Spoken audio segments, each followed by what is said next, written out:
ஒரு அருமையான அரைச்சி விட்ட சாம்பார் எப்படி செய்யலாங்கிறத பார்க்கலாம். டேஸ்ட் வேறு லெவலில் இருக்கும். சாம்பாரில் ஊற்றி சாப்பிட்டிங்கன்னா அட்டகாசமாக இருக்கும்.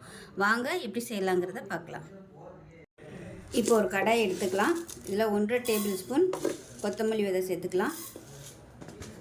இது கூடவே 1 டீஸ்பூன், அதாவது டேபிள் ஸ்பூனில் சொல்கிறோன்னா 1/2 டேபிள் ஸ்பூன் உளுந்து, 1/2 டேபிள் ஸ்பூன் கடலைப்பருப்பு, 1/4 டீஸ்பூனுக்கும் கம்மியாக வெந்தயம் சேர்த்துக்கலாம்.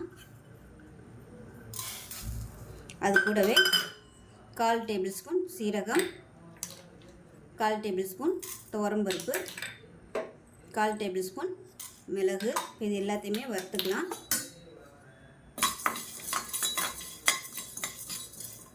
இப்போ இதில் ஒரு 9 வரமிளகாய் சேர்த்துக்கலாம்.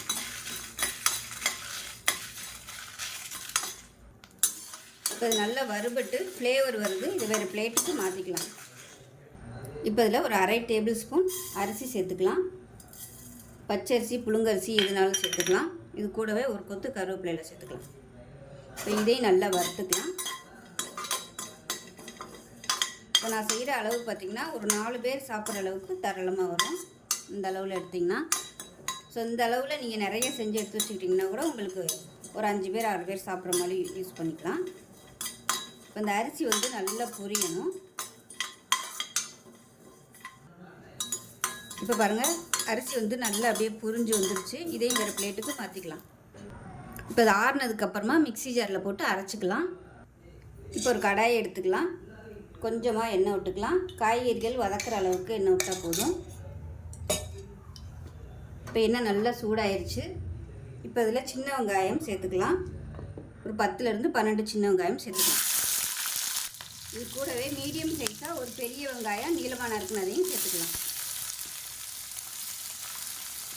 சின்ன வெங்காயத்தை முழுசாகவே சேர்த்துக்கோங்க. அப்போ தான் உங்களுக்கு நல்ல ஃப்ளேவராக இருக்கும். வெங்காயம் வதங்குறதுக்கு உப்பு சேர்த்துக்கலாம். இப்போ லேசாக வதங்க ஆரம்பிக்கவும் காய்கறிகள் சேர்த்துக்கலாம். நான் வந்து ஒரு 10 பீஸ் வர மாதிரி கேரட்டு, அதே மாதிரி அவரைக்காய் ஒரு கைப்பிடி அளவுக்கு அவரைக்காய், அதே மாதிரி ஒரு கை வர மாதிரி மஞ்சள் பூசணி அதையும் சேர்த்துக்கலாம். அதே மாதிரி ஒரு கை வர மாதிரி முள்ளங்கி, முருங்கைக்காய் இருந்தாலும் சேர்த்துக்கோங்க, நல்லாயிருக்கும். இப்போ இதையும் சேர்த்து வதக்கிக்கலாம். இது கூடவே 2 கத்திரிக்காய் நறுக்கி வச்சுருக்கேன், அதையும் சேர்த்துக்கலாம்.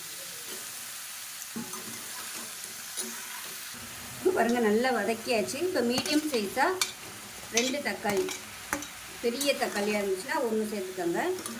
இப்போ இதையும் சேர்த்து வதக்கிக்கலாம். இப்போ பாருங்கள், தக்காளி எல்லாமே லேசாக வதங்க ஆரம்பிச்சிடுச்சு. இப்போ தண்ணி ஊற்றி வேக விட்டுக்கலாம். முங்குற அளவுக்கு தண்ணி சேர்த்துக்கலாம். தண்ணி சேர்த்து இது நல்லா வேகட்டும், காய்கறிகள் எல்லாமே. இதே நீங்கள் குக்கரில் தாளித்து விட்டிங்கன்னா மூடி விட்டுட்டு நல்லா ஒரு விசில் விட்டிங்கன்னா உங்களுக்கு எல்லாமே நல்லா வெந்துடும். இப்போ இது வந்து கொதிக்கட்டும். இப்போ பாருங்கள், காய்கறிகள் ஓரளவுக்கு நல்லா வெந்திருக்கும். இந்த ஸ்டேஜில் வேக வச்சு வச்சுருக்க பருப்பு சேர்த்துக்கலாம். மெஷரிங் கப்பில் ஒரு 1/2 கப் அளவுக்கு இருக்கும் பருப்பு. நல்லா கொலையை விட்டு எடுத்து வச்சுருக்கிறேன். நல்லா கலந்து விட்டுக்கலாம். இப்போ இதில் தேவையான அளவுக்கு தண்ணி சேர்த்துக்கலாம். சாம்பார் எவ்வளோ தேவையோ அதுக்கு தகுந்த மாதிரி தண்ணி சேர்த்துக்கோங்க. இப்போ நம்ம வறுத்து வச்சுருக்க இந்த சாம்பார் பொடியை சேர்த்துக்கலாம். இதில் 1 டேபிள் ஸ்பூன் மட்டும் தனியாக எடுத்து வச்சுருங்க. இந்தளவுக்கு தனியாக எடுத்து வச்சுட்டு மிச்சம் இருக்கிற எல்லா பொடியுமே சேர்த்துக்கலாம். சேர்த்துட்டு கலந்து விட்டுக்கலாம். இப்போ இதில் 1/4 டேபிள் ஸ்பூன் மஞ்சள் தூள் சேர்த்துக்கலாம். இப்போ இதையும் சேர்த்து நல்லா கொதிக்க விட்டுக்கலாம். இப்போ இதில் புளி தண்ணி சேர்த்துக்கலாம் கொஞ்சமாக. இது எல்லாம் கலந்து விட்டுட்டு கொதிக்கட்டும். இப்போ சாம்பார் கொதிச்சுக்கிட்டு இருக்குது. இதில் பார்த்திங்கன்னா ஒரு 3 டேபிள் ஸ்பூன் அளவுக்கு துருவன தேங்காய், 1/2 டேபிள் ஸ்பூன் சீரகம், இது வந்து ஒரு 7 சின்ன வெங்காயம். இப்போ இதை வந்து நல்லா அரைச்சிட்டு வந்துடலாம். இப்போ இதில் காரம் கம்மியாக இருக்குது, அதனால் 1 டேபிள் ஸ்பூன் அளவுக்கு நான் மிளகாத்தூள் தனியாக சேர்த்துக்கிறேன். நீங்கள் வரமிளகாய் சேர்க்கையில் கொஞ்சம் எக்ஸ்ட்ரா சேர்த்துக்குங்க. இப்போ பாருங்கள், சாம்பார் நல்லா கொதிச்சிருச்சு. கொஞ்சம் அப்படியே கெட்டியாகவும் ஆயிடுச்சு. அதே சமயம் நல்ல வாசனை வந்துகிட்ருக்கு. இப்போ நம்ம அரைச்சி வச்சுருக்க இந்த தேங்காய் பேஸ்ட்டை சேர்த்துக்கலாம். இப்போ மிக்ஸி அலசிட்டு அந்த தண்ணியை சேர்த்துக்கலாம். கண்டிப்பாக தேங்காய் சேருங்க, அப்போ தான் உங்களுக்கு அந்த டேஸ்ட்டு கிடைக்கும். டேஸ்ட்டும் நல்லா ஃப்ளேவராகவும் இருக்கும். இதை நல்லா கலந்து விட்டுக்கலாம். உப்பு பத்தலை, கொஞ்சமாக உப்பு சேர்த்துக்கலாம். இப்போ பாருங்கள், தேங்காய் அரைச்சி ஊற்றி சூப்பராக ரெடி ஆயிடுச்சு. நல்லா கமகமன் வாசனையாக இருக்குது. இதில் முருங்கைக்காய் சேர்த்திங்கன்னா சூப்பராக இருக்கும் வாசனை. இப்போ வந்து தாளிப்பு கொடுத்துக்கலாம்.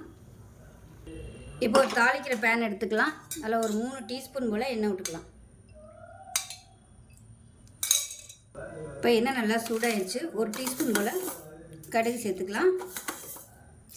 1 டீஸ்பூன் உளுந்து சேர்த்துக்கலாம். கொஞ்சமாக சீரகம் சேர்த்துக்கலாம். அதோட ஒரு 4-5 வெந்தயம் சேர்த்துக்கலாம். சின்னதாக ஒரு 5 வரமிளகாய் சேர்த்துக்கலாம். இது கூடவே சின்ன வெங்காயம் பொடியாக கட் பண்ணிவிட்டு சேர்த்துக்கலாம். இது கூடவே ஒரு 2 பச்சை மிளகாய் சேர்த்துக்கலாம். நான் வந்து சாம்பாரில் போட மறந்துட்டேன், அதனால் இதில் போட்டிருக்கேன். இந்த வெங்காயம் நல்லா ப்ரௌன் கலரில் வதங்கணும், அந்த அளவுக்கு வதக்கிக்கலாம்.